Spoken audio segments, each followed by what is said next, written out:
I'm going to show you how to edit audio inside of Ableton.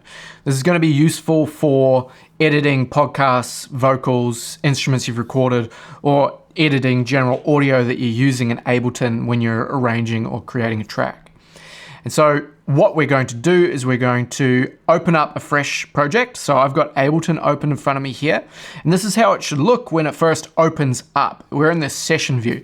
Now we're going to do all of our editing in the arrangement. So if I press Tab on my keyboard, it's going to take me over to the arrangement view. And now I've got a piece of audio that's in a folder on my computer. And I'm going to drag that into Ableton. I'm going to show you that process. You may have a recording that you've made that currently sits on your computer somewhere.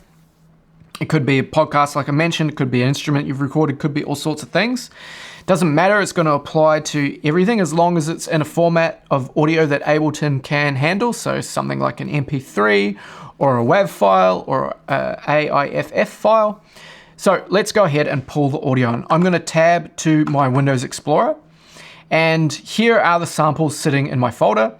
If I left click it and hold, I can then drag it out. And if I put it up over top of Ableton's timeline here, you can see that I can drop it inside and we can see the clip is in view there. So if I let go of the mouse, it drops in. And if I minimize this, now we've got a clip on the timeline. And we're able to actually play the audio on this clip. I can just click it on its title to select it and press spacebar to play it.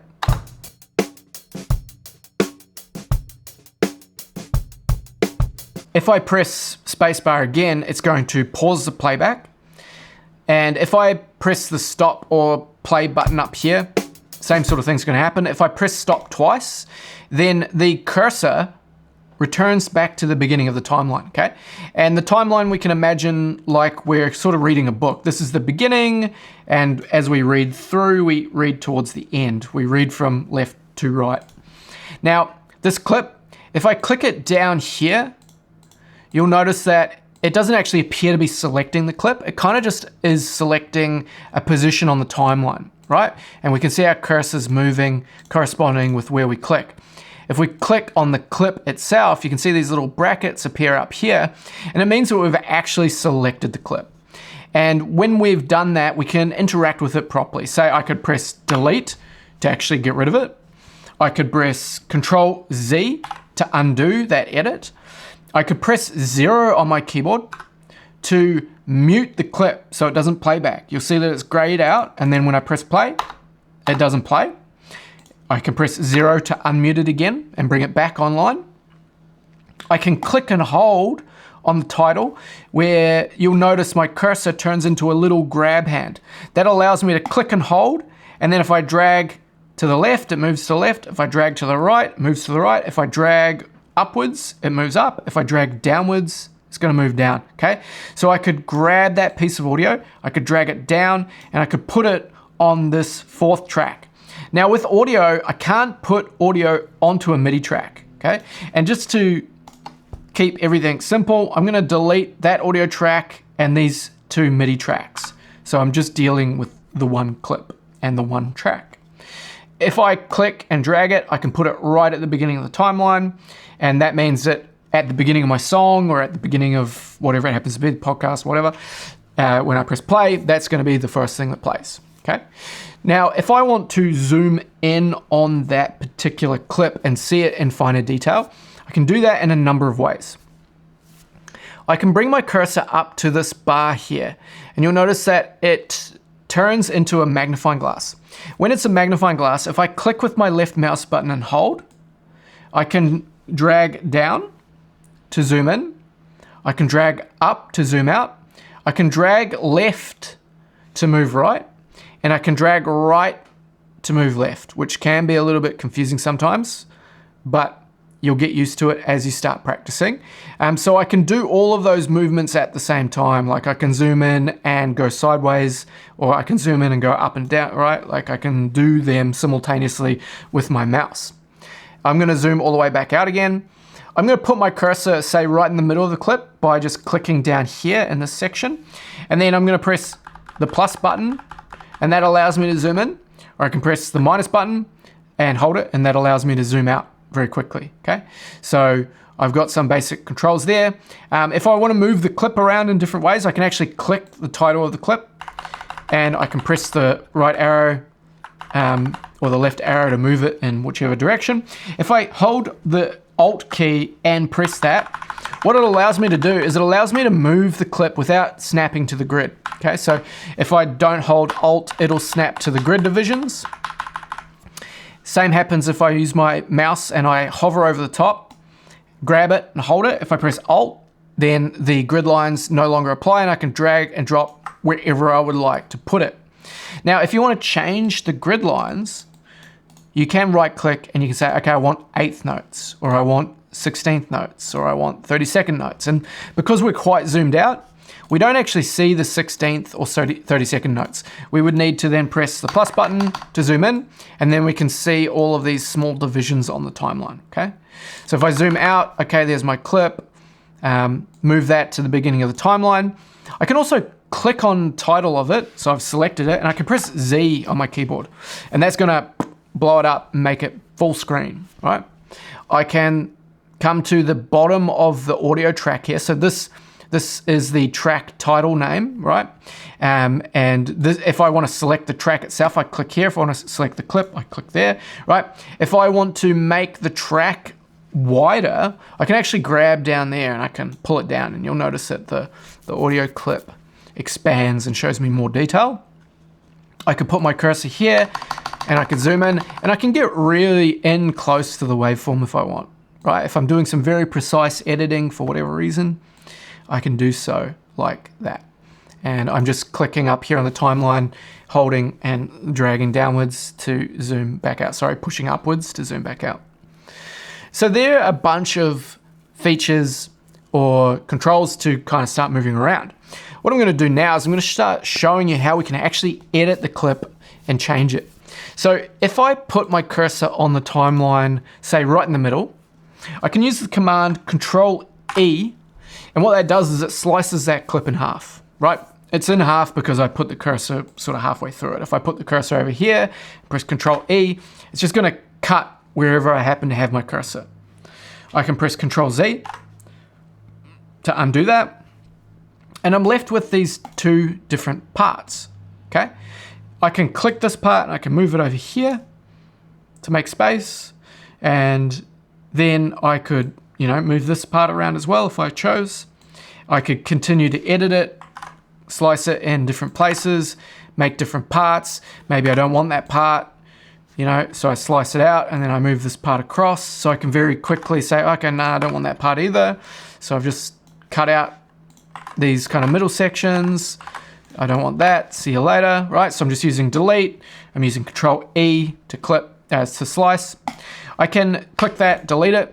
I can click on this one and I can use Control D.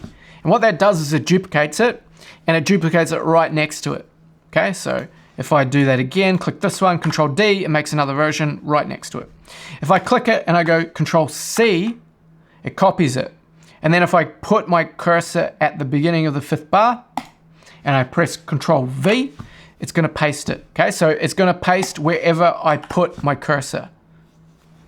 Now, I've completely changed this audio clip. I want to go back to what I originally had. So you'll notice that all of these edits that I've just made, they're actually not completely destructive. So I still have all of the audio sample. I just need to know how to get back to it. So if I click on this clip, I'm just going to actually press Shift and then click the last one here, and it's going to select everything all through there in between, okay? And then I'm going to press Delete to just get rid of them all. If I bring my cursor to the end of this clip here, it turns into a little bracket. And that bracket, when I click and hold, allows me to actually drag out the audio clip, and I can get all of the audio back, and I can keep going all the way to the beginning of the 5th bar. And now I've got my 4-bar loop back exactly how it was. So those edits that I made didn't destroy any of the audio that was existing in the clip. What I'm going to do next is going to be destructive. So it's going to destroy some of the audio. So I'm going to click here. I'm going to press E to slice it. That's what we did before. It's non-destructive. I'll just move it over here out of the way. I'm going to click this clip and I'm going to use a command called Command J. And that's going to consolidate. And what that does is it takes a look at all of the audio that happens to be selected and it consolidates it into one clip, okay? So it's only going to consolidate the audio that we can currently hear on the timeline, which is the audio that we can currently see on the timeline, this stuff. So I'm going to click that, I'm going to go Command J, and I've consolidated that. So now if I come to the end, I cannot drag that out anymore. The audio clip only contains this information now. If I come to my original clip that I didn't consolidate, I still have the beginning audio, right? So I can still get back to the original, but this one I can no longer get back to the original sound. What I can do is I can add to this piece of audio though. See, I only have this information. If I want, I could, for example, click here, slice that, drag it across, place it next to it. It doesn't have to be next to it. I could place it sort of over here. I could hold Shift to select both of them. Or if I want, I could press one, hold Control, press the other, and it does the same thing. And then if I use Command J, it's going to fuse those two clips together, including the silence that existed in between. It's going to make it into one big long clip, okay? So what I want to show you now is how to actually look at the clip in a bit more detail. We've learned some basic ways to make edits and move it around, and that's going to be most of what you need. It's kind of like slicing clips, moving them, learning how to join them, etc. But we want to actually take a look at what's called the clip view in Ableton. So if I double click up on the title here, I'm now looking at the clip view. And you'll notice that this waveform corresponds to what we see up here. We can see the beginning part, we can see the gap in between that has no audio, and then we can see the rest of the playback through here, okay? Now, if I double click on this one, things are slightly different. Just to go back and forth between them, just pay attention. Currently, this starts at the second bar and plays through to the end of the fourth bar. If I click this one, it starts at the first bar, okay? And it plays through to the end of that.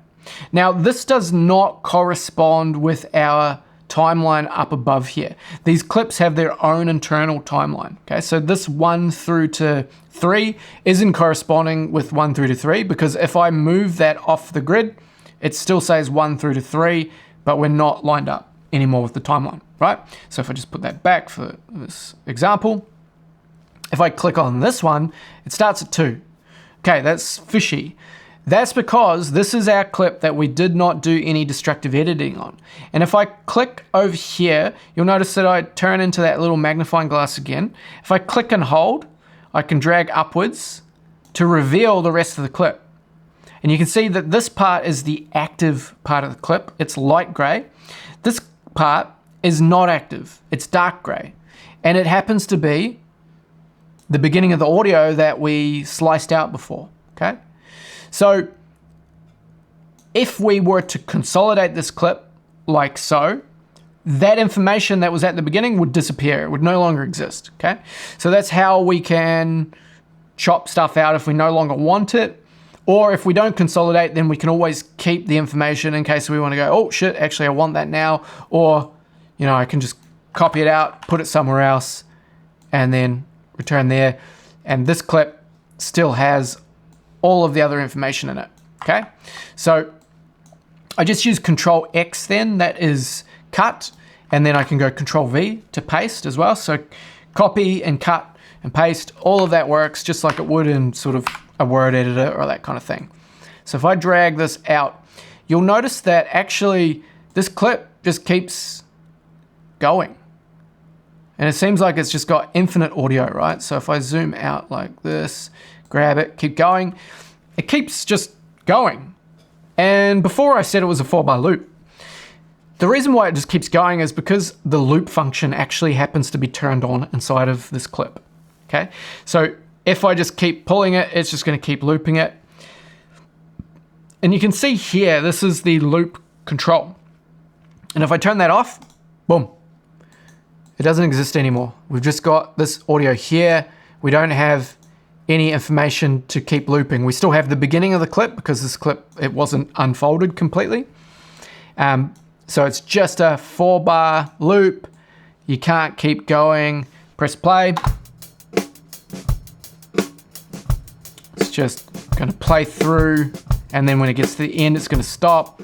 There's no more to go. Right? If I turn loop on, grab it at the end, pull it, it'll allow me to just constantly loop it over and over again. So if I have that constantly playing through my track, then I'll just use loop and I'll just roll it all the way out. I'm gonna slice off a little piece of this audio. Slice. I'm gonna move it over here. And what I'll do is I'll just consolidate it. So I'll go Command J. So now it's on its own little clip, right? There's no information at the beginning or the end of it. It's just this piece of audio. And I'll play it to you just so you can hear it.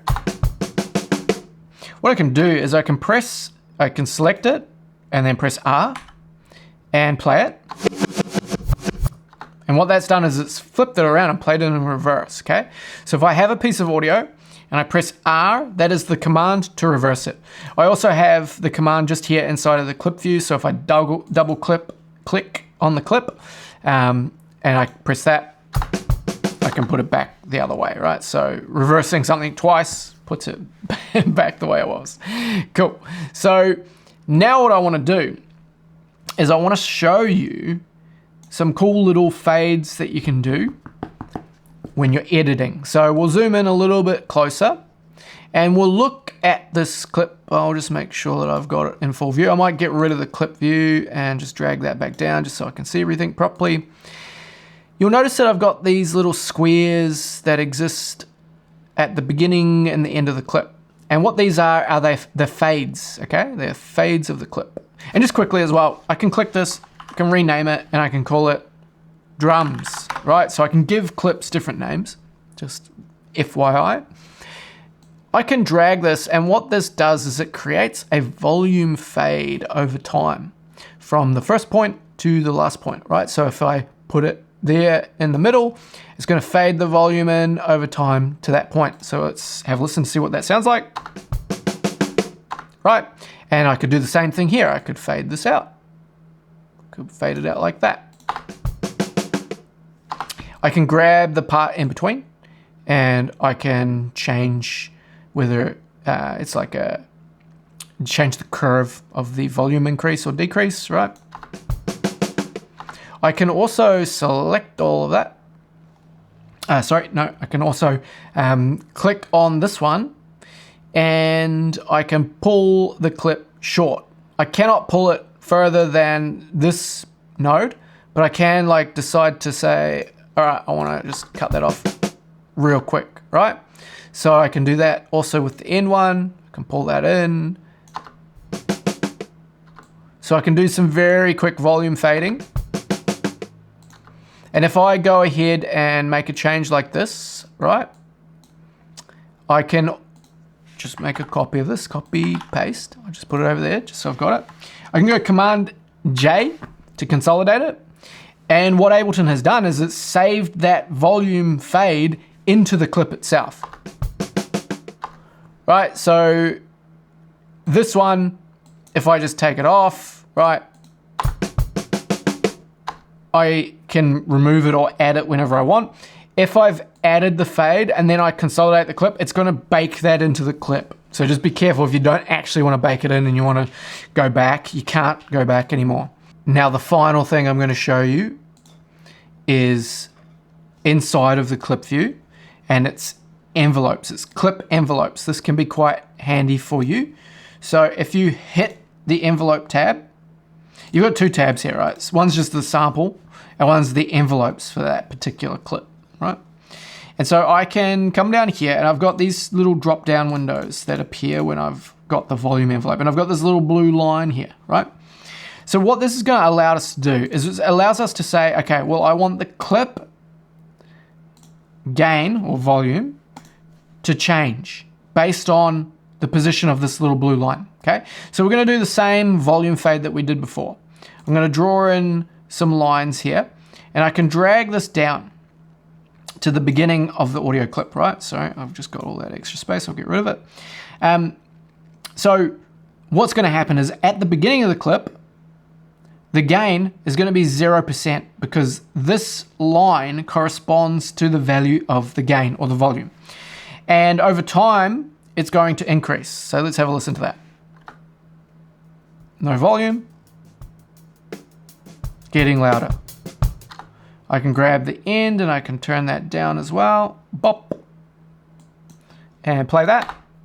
All right, so fade in, fade out. All right, so inside of the clip, we can do all sorts of different things. We can control different parameters, transposition and that sort of thing. Maybe it's getting a little bit advanced for the scope of this video and it's not really relevant to just editing audio, but you can control other things. You could also control the mixer settings. These are the settings over here. So you can control the track panning, so you can pan something from left to right if you'd like inside of the clip. So we can have a listen to what that sounds like. All right, it's getting panned out, and then getting panned out, getting panned out. Cool. So we're able to open up the envelope itself for that particular clip and make changes. Now, keep in mind that if we copy and paste this over here, and we say, oh, I don't want this inside of this clip. I don't want that anymore. If I right click, I can just go clear all envelopes. And if I play, it doesn't have the volume automation or the panning, but this one does, okay? So it can be unique to the clip. Not every clip has to have the same clip envelope applied to it. So you can do all sorts of different things and you can just copy, paste, make a new version and change it, okay? So I hope you learned heaps about editing audio inside of Ableton. That's as simple as it is. If you want to watch more videos to learn more about Ableton, you can watch this video that comes up on your screen now. And I look forward to seeing you again in another video. Thanks very much for watching. See you again.